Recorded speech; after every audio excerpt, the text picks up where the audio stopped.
Okay. Hi, James. How you doing, Antonio? I'm great, thank you. So nice to meet you. So nice to meet you. And Uh, you seem a little worried. You seem a man, little are worried. you related to Daniel Negre?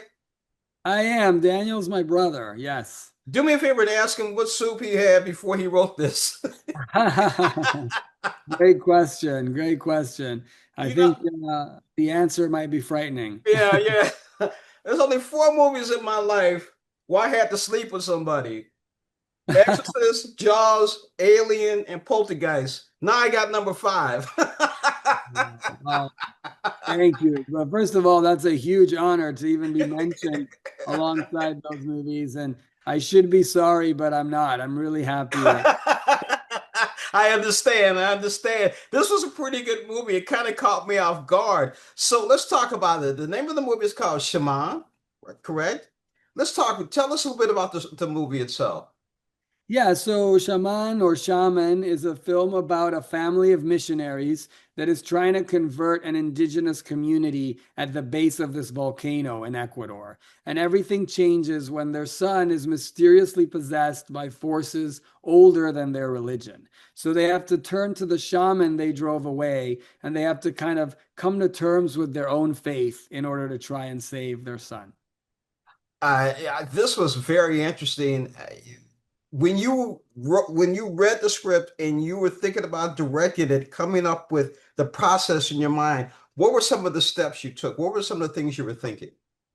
Well, first and foremost, I had grown up in Ecuador, so I knew I had to go back to my roots. And I knew that even though we had a really beautiful script written by Daniel, we needed to find the area where the film was shot and let that inform the script. So I first went down to Ecuador and just drove around this volcano for 4 days, looking along with the producers for, the perfect village to film this in. And when I saw it, it just blew my mind. And then it became a question of asking permission of over 80 families of the indigenous community of Chimborazo to not only let us shoot on their land, but to be a part of the film and to kind of be behind the camera and in front of the camera as actors and to bring an authenticity to the characters that I could alone not bring.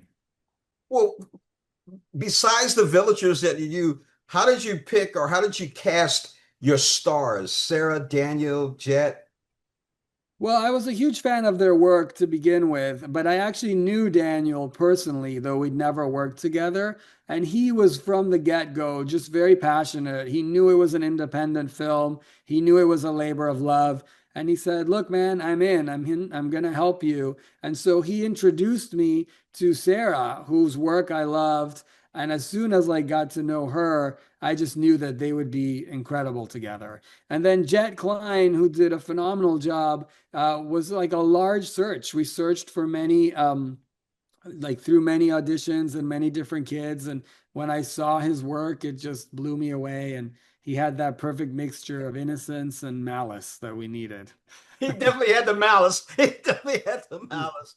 You know, it Yeah. was interesting. I don't read synopsis. I like to be drawn in and the story told to me.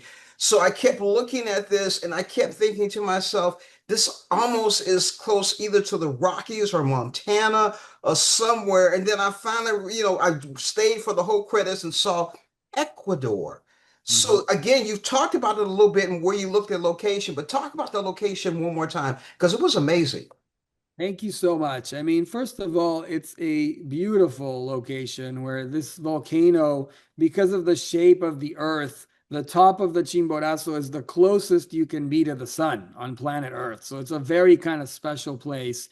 And at the same time, a very dangerous place. And so we were up at high altitudes. It was 12,000 feet, where if you just like move too quickly, you lose your breath, where the wind is brutal, the sun is brutal. And so it's a really incredible place where the elements are so strong, and yet there's a magic and a beauty to it that you can't help but feel like you're almost on a fine line between paradise and hell.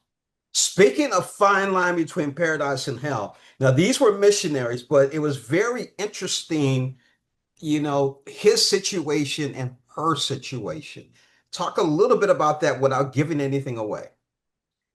Yes. Well, when we meet, Candace and Joel, we think they're kind of by the book missionaries that are trying to help this community. And in many ways, they are. But the more we get to know them, we realize they themselves have a past full of their own demons and their own damage. And so Joel is a former addict, and Candace, in many ways, saved him and helped kind of bring him back from the brink. But she's developing this obsession with being a savior and trying to save others. And she'll soon find out that there's a danger to that as well. And not only that, I think the priest in this was had a situation too. But that's another story. We're not giving any more away. I've been speaking with Antonio Negret about Shaman. Am I going to say it right? Shaman? Yeah, shaman or shaman, however you prefer. Both are correct. And it's coming out later this month, I believe. Is that Yes. correct? It comes out August 8th in limited theaters and on digital on demand. So I, check it out in your city. you speaking of checking out, you might not look over your left shoulder. I think the statue moved. I think it Oh, moved. very possible. It's very possible.